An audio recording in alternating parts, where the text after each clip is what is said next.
Magandang hapon, update na muna tayo sa lagay na ating panahon ngayong araw ng Sabado, May 4, 2024.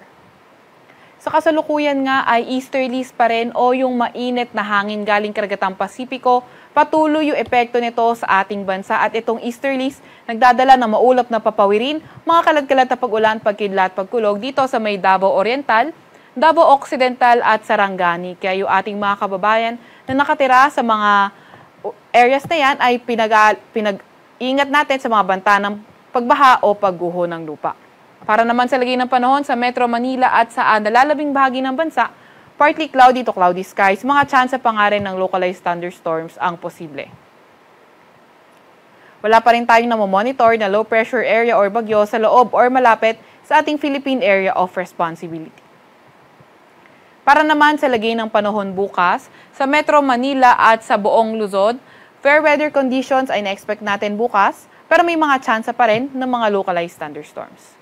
Agwat at temperatura bukas sa Metro Manila, 25 to 37 degrees Celsius, 16 or 18 to 26 degrees Celsius sa may Baguio, 24 to 32 degrees Celsius sa may Tagaytay, 26 to 35 degrees Celsius sa may Lawag, 26 to 38 degrees Celsius sa may Tugigaraw at 27 to 33 degrees Celsius sa may Legazpi.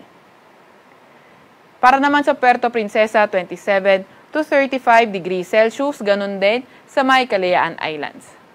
Para naman sa lagay ng panahon, dito sa may Visayas at Mindanao area, so dito sa Mindanao wala na tayo nakikita ng mga pangmalawakang pag-ulan na pwedeng magdala ng buong araw na pag-ulan, ganun din naman sa may Visayas. Agwat at temperatura sa Cebu at Davao, 27 to 33 degrees Celsius for tomorrow, 27 to 32 degrees Celsius sa may Iloilo, 25 to 33 degrees Celsius sa may Tacloban, 25 to 33 degrees Celsius din sa may Cagayan de Oro, at sa may Zamboanga naman ay 24 to 34 degrees Celsius.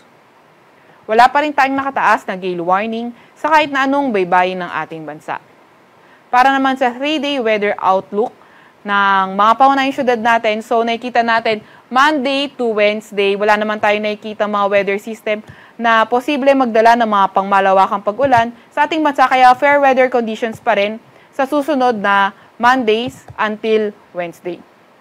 Pero may mga tsansa pa nga rin ng mga localized thunderstorms.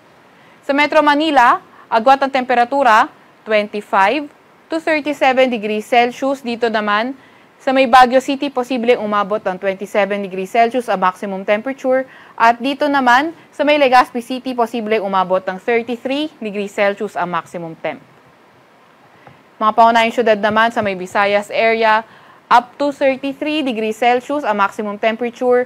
Sa may Metro Cebu, pati na rin sa may Tacloban City, at up to 32 degrees Celsius naman dito sa may Iloilo City.